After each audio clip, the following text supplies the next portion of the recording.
GVN presents Martin and Kathy's Coffee Binge. Today's binge: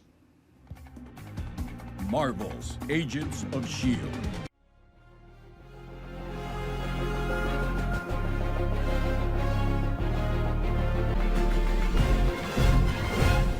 Welcome back to Martin and Kathy's Coffee Binge. I'm Martin. And I'm Kathy. And we are right into the last two episodes of Marvel's Agents of S.H.I.E.L.D. And so far, what have we learned? We've learned that that Malik is a jackass, and we've also And learned a freaking liar. and a filthy, dirty, stinking liar. Right. And we've also learned that something very space agey is going on with the old what's her name? The Who was talking about Sybil? Or are we talking about? Yeah, Sybil. So I guess Sybil's now a life model decoy of some sort, and He's got a body again at some point. She has some kind of something going on there. And we know that they injected Gemma with something supposed to dissolve her implant to try to figure out where Fitz is at. Right. See, because right now she doesn't remember Fitz. Correct.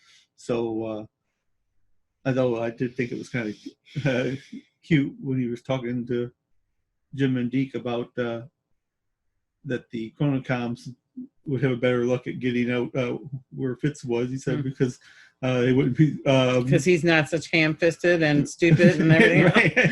Basically, he used lots of good words for her. Right. So not him. I mean. Right. So he talked about pretty good for they got shoved into the cell. Yeah, that was awesome. So we'll go back and watch that and give you all the details. Right, give you exactly details of what he said, right? Because that was great. Yeah. And we do know that the Zephyr has the Quinjet docked with the Zephyr, and everyone's cleared out of the Zephyr. So It's just Max, Sousa, and Daisy, and they're basically just trying to see if they can scan the Chronocon ship to find out where their people are. Right, and that's where kind of where we're at the end of the first commercial. We're at the first commercial. Okay. First commercial break. We were going to do this live, but we don't know what we're doing. So, right. And so anyway, we'll see what happens next. Okay. Well, next commercial. Okay, here we go. That was bad. They're trying to demolish the lighthouse, and so who's trying to demolish the lighthouse? Well, actually, Malik is, via Garrett, right? Who set up explosives around the right, and lighthouse. he had probably already put about 10 or 11 of them up, and he had 12, and I think they had 1 or 2 left in his sack. I couldn't tell. And basically, they put the thing that Fitz had designed to keep Gordon in Gordon in one place so that they could catch Garrett and put that thing on his person so that he can do his disappearing act. So they got it on him, and he tried to zip out of there and he couldn't. So he calls Malik to tell him, "Hey, I'm going to need about 10 more minutes to finish putting these bombs up." And he said, "Nice knowing you. Thanks for your service." So basically he's going to blow them anyway. So did we say that Malik's a piece of crap? Well, we already know he's a piece of crap, and he's not. Yeah, he's just a piece of crap. And in the meantime, he's told Daisy's sister, what's her name? Cora. Told Cora that Daisy was basically a bad person, and they needed to destroy her. And by the way, I'm going backwards in this show only because I just had to tell you what just happened. Anyway, this is terrible. This is not. We are always much more prepared than this. No, you're doing I fine. should just tell Martin to do the talking, but I wanted to talk. No, that's fine. So anyway, What's the lady's name? That's the Sybil. Goddamn, I'm sorry. Sybil has looked and said it's an 11% chance higher that they will get the information about if Fitz is alive or dead if they leave Daisy Johnson alive and she is able to talk to. We gotta go. Anyway. Stay alive so that when she talks to Gemma that she'll get that information. All right, that's about it. We got to get back to the show. Okay, commercial. Okay. Okay, so where we're at now is Gemma, the implant has been dissolved, and she's slowly starting to remember things. Right. Sybil is trying to extract Fitz's location. Correct. Daisy has rescued Gemma and Deke. Even Deke. Even Deke. Yeah. But of course, Gemma keeps stopping because she keeps remembering more things, and Daisy's trying to keep her moving. In the meantime, at the lighthouse, they had blown the bottom of the lighthouse, but thanks to Yo-Yo, who was able to move most of the explosives into one area instead of spread out like they were, it didn't take down the lighthouse, but it did trap them in place. Right. Garrett was injured, but they reluctantly patched him up. Yeah. So now So now supposedly he's mad at Malik, which he should be, and is going to be one of the good guys. So we'll see. Yeah. But so in Yo-Yo's reconnaissance, she injured herself by running in probably at high speed into a piece of rebar, which is, of course, with the base all blown up, it's probably all over the place. Right. So I said Daisy's leading Gemma and Deke, and they run into Cora. And of course, Sybil did not want Daisy stopped because she knew this was the best way to extract the information from Gemma. Because she knew that Gemma would just start talking. Right. And then she'll start figuring things out. And she knew this was the way to get to her. And now Cora has stopped them. And of course, now Sybil is questioning Malik why that happened, because she gave specific orders not to impede Daisy. Right. And of course, Malik didn't follow those orders. So that's pretty much where we're at to this point. That's it. It's just all bad. So we'll be back. Okay. Okay. All right, you go. You tell. I don't want to turn. I mess up my turns every time. You do it. Okay. So Mac and Sousa, of course, decided they were going to put the chronocoms that tried to take over the Zephyr to use, because Mac knocked them out with one of those rods that sent out a core. So they basically wired them up, ideally, as an explosive. But what they ended up doing is strapping them to the missiles from the Zephyr, right? Which was pretty cool, actually. Yeah. Of course, Daisy, when Daisy was confronting, he duct taped them. That was awesome. Right. But anyway, so Daisy was confronting Cora and basically kind of talked Cora down into letting her go. Of course, basically because Malik had been lying to her all this point. Right. So anyway, so they got onto the Zephyr and they went ahead and strapped the chronocons to the missiles and were able to blow the bay doors, and the Zephyr was able to escape. In the meantime, Malik came up. Sybil was basically dressing Malik down because she said, "We should have known where Fitz is, but because you interfered when I told you not to, now that time has passed." And Cora was still standing there, so he came to Cora and asked her what happened. She goes, "That Daisy's not a bad person. I couldn't do anything to hurt her." And he said, "Oh, really? Well," and then he basically, I think he stunned her. Yes, but he shot her and then had her locked up. This is where what I told you before this thing started, I think, is going to happen. Yeah. Okay, but so Cora has been locked up. Malik is telling Sybil, we need to look at the time stream again because not admitting that he screwed something up. The Zephyr has escaped from the Chronocon ship, and meanwhile on the lighthouse, because they couldn't get out, they had to trust Garrett to get them out, and he transported them back to the bar, right? The shield bar. And the minute they did that, somebody shot Garrett right between the eyes, and just from a glimpse, it looks like it might have been Trip. This would be so cool. Okay, so we're gonna. We can't tell yet. Right, we'll find out in the next section. So that's kind of where we're at this point, and it's so exciting. No nerves here, and we'll get back to you right as soon as after the next. Here we go. Okay, you all right? Okay, so apparently, at least as they explained it, once they ended up at the bar. Apparently, all these people that were in the bar that shot Garrick, were agents of S.H.I.E.L.D. that were told to there was a signal being sent out that Coulson picked up that was telling all these people to come to the bar and bring things that they were told to hold on to for years, right? And to bring to the bar when they got the signal. And they didn't know what they were. They never even looked at them. They said they were in a box, they were in a satchel, they were in different pieces, but they had no idea what they were. From all kinds of years. Right. So anyway, so they're bringing them all there. In the meantime, Gemma, Daisy, and Deke and Mac show up, and Gemma, even though she's still having trouble remembering everything, remembers all these pieces and starts just immediately putting them together. She doesn't know why she's doing it. She just knows that they're all married. She called it married. They all go together.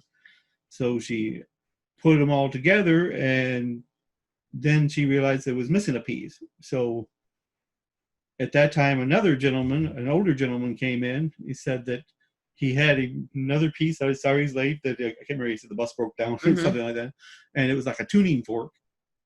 And Gemma used that to activate the device, which opened basically almost like the trap door that Koenig used at the bar, exactly, which had a whole nother set of electronics, but had a slot for the device that she built. Right.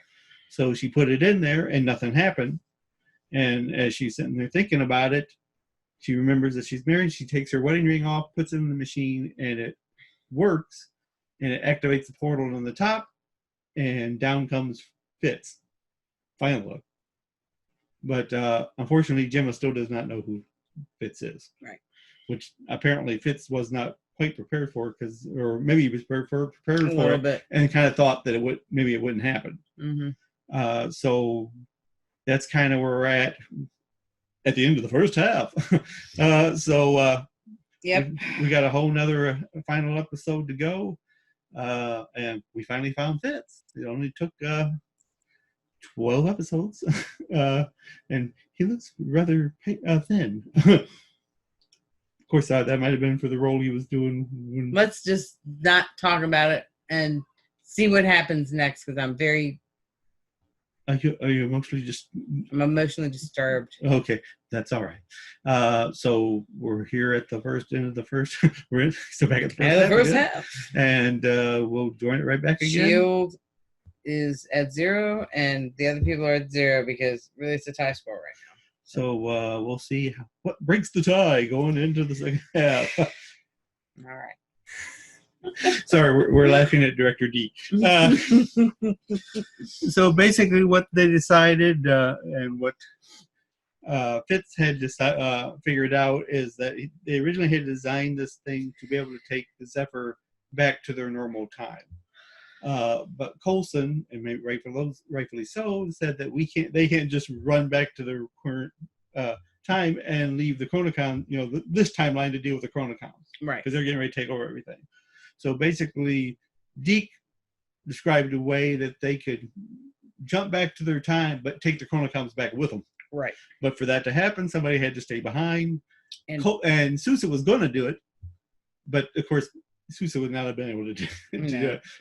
His thinking was an appropriate thing, and I'm from out of time anyway, right. So I'll just stay back here and where I'm more comfortable anyway. And right, and of course, Deke said no, because number one, you don't have the scientific knowledge to do what needs to be done, and he does.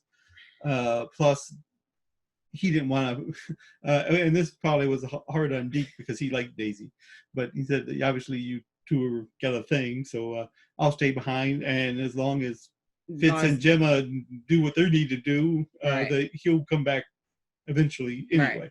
Right. So he stays behind, and they install the device that Gemma put back together onto the Zephyr, and you have to trigger it from both ends, from on the Zephyr and where Deke is, and they did. So the Zephyr went back in time and took the Chronocons with them. Right. And Deke was left alone in the bar with all those SHIELD agents, and they asked Deke if he was now the new head man, and he said, "Yes, I am." Yes, I am. So perfect. Yeah. So Deke still being Deke. So now he's Director Deke. Yep. Director D. Maybe he's going to ditch that band thing and just go with the director of S.H.I.E.L.D. Which, of course, now if you do that, you leave that when they go back to the regular timeline. Now, is that an alternate timeline, or do they go back? I don't know now. No.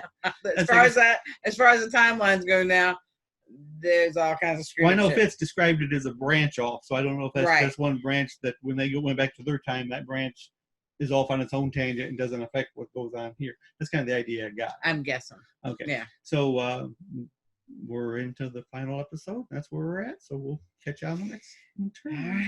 Want to take a stab at this? No, I don't. You go ahead. Basically, what happened is what we predicted from the beginning when Fitz did not show up. He basically recapped everything that happened from when Enoch saved Fitz and Gemma from the Chronocoms when he was wearing the other Chronocom skin. Right. Basically, as we said, that they basically stayed in a time where they could take all the time they needed to design all the time jump equipment and everything to get taken care of. But they took the time to go ahead and live their lives. But at this point, Gemma remembered most of this, but there's still something she hasn't remembered. In the meantime, Malix is pitching a hissy fit because he thought that they should let him go in there and take care of everyone. And now they're because said that he could rule the world, which really rule the universe, I guess. Well, which is what he wants to do, though he quickly changed himself that he's going to save the universe. Save it, yes. So, and of course, Sybil's putting up predictions to him, and he said that none of that stuff matters anymore. So he goes back to where Cora is and is telling them to hook her up because he's going to drain her power, which actually makes sense because, like I said in the very beginning, where they're showing the fight between him and Daisy, his eyes were glowing, and we kind of knew then the chances are he must have gotten Cora's power. Right. And apparently, this is where that's going to happen. And they need Cora's power for, at least from what Fitz is saying, and of course he thought that Jain was still going to be alive. Right. So obviously, everything he predicted didn't come out quite the way he had hoped as well.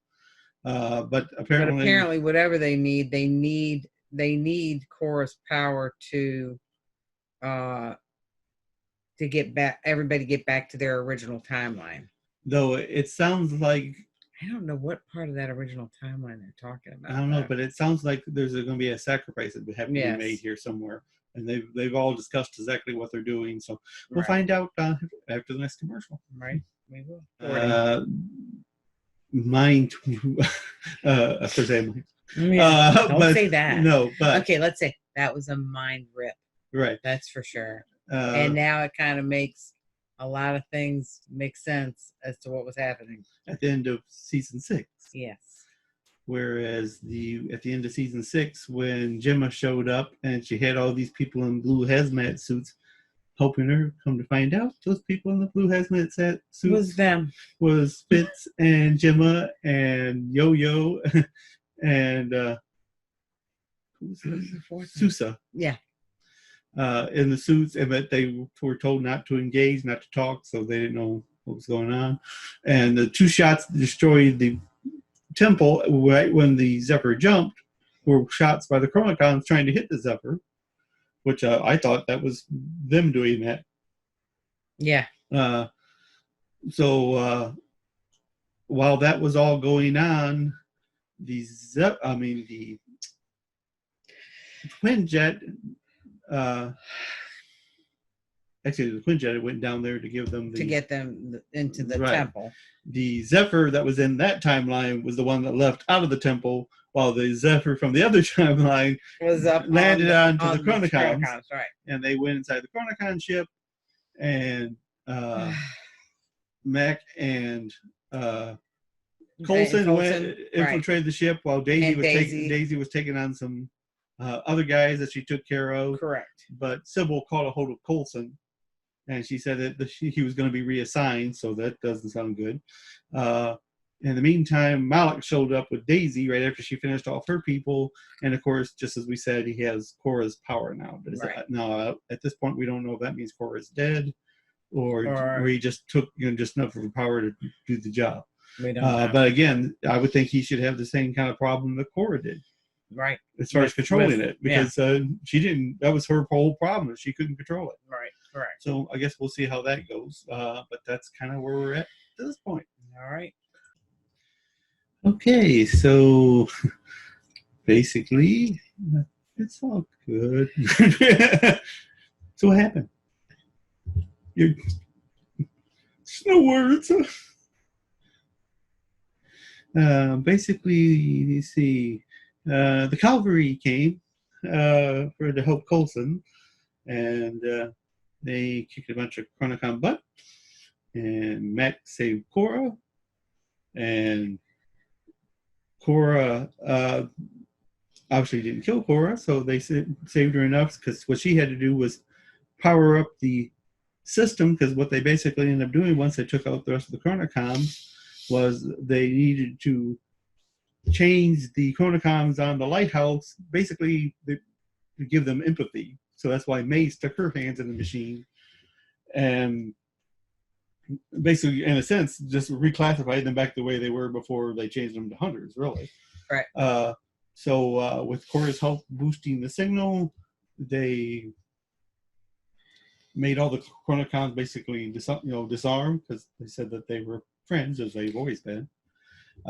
Malik and Daisy fought, and basically Daisy sacrificed herself so they could escape.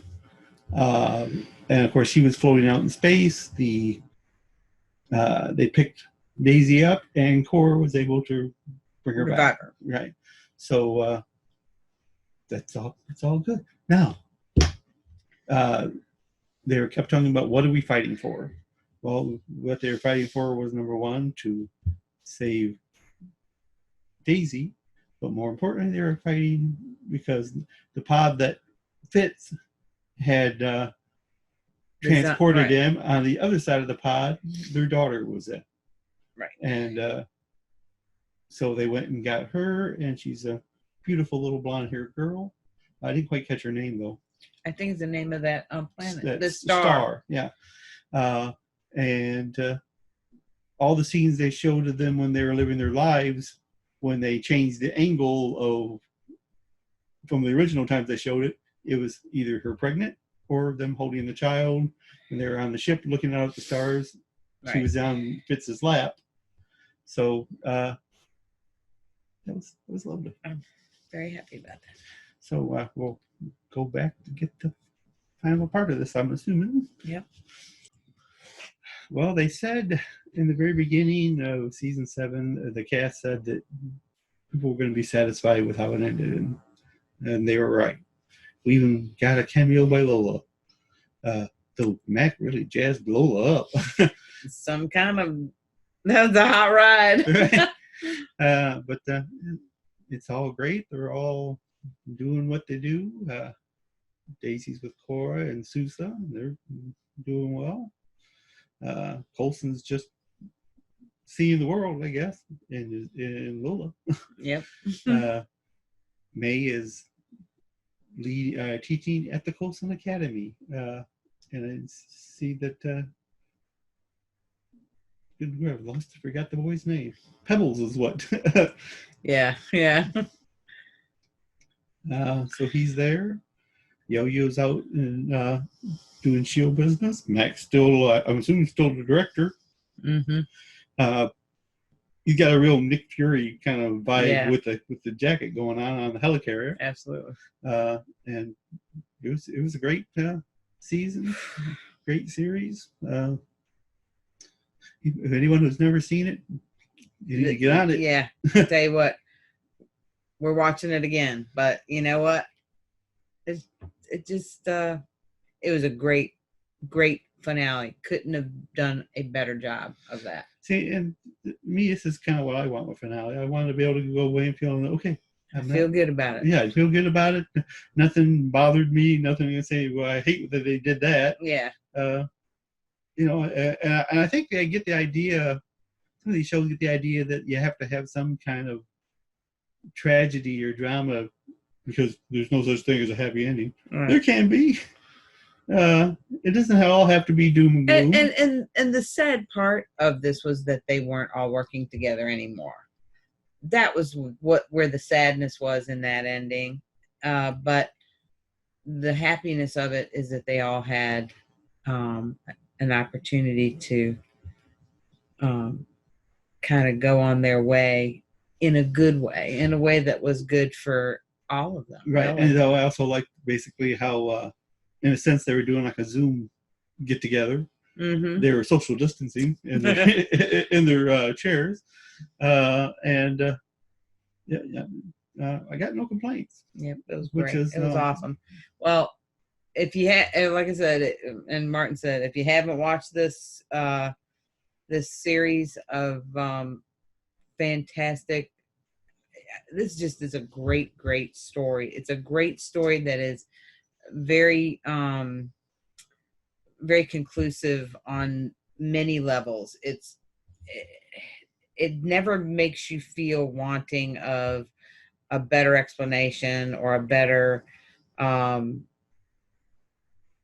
way that they put it together. It's just an awesome show. I don't know how you can't watch this and just enjoy the heck out of it every time. It's that enjoyable to watch. And of course, the advantage you have now that it's over is that once they put season 7 out on Netflix or wherever it's going to end up going, you can watch the whole thing without the year wait in between to find out what's going to happen next. Sure. You don't even have to deal with commercials. So, needless to say, once the whole set becomes available, I've got actually, I think, through season 4 actually on DVD. I need to get the Blu-ray set of the whole thing. I guess you can kind of see behind us. We kind of have a lot of DVD stuff. Those are all Jeffries. None of those are mine. Yeah, sure they are. No, actually, most of those are Jeffries. The only ones that are mine are in the cabinet in the next room. That's right. They're locked up because Jeffrey has to have a collection of all things. But anyways, that's here or there. So basically, I said that's agency performers of the week. Everybody, cast, crew. 7 years they've never let us down. But in the meantime, we need to find more things to talk about. It'll be the first time in 13 weeks or 12 weeks that we won't be talking Agent of S.H.I.E.L.D. next week. That's true. That's very true. But there's still things out there we've seen. There's plenty to talk about, and it might be nice to talk about something else for a change. So we're going to find out. Maybe. Or we're just going to keep coming back to this one all the time. They say, next week we'll do another recap. And then we're going to start over at season 1 and start again. No, we're not going to do that. So until next week, this is Martin. And Kathy. And we'll catch you on the next edition of Martin and Kathy's Coffee Binge. Bye. It's been our pleasure to present to you GVN's Martin and Kathy's Coffee Binge. We'll see you next time.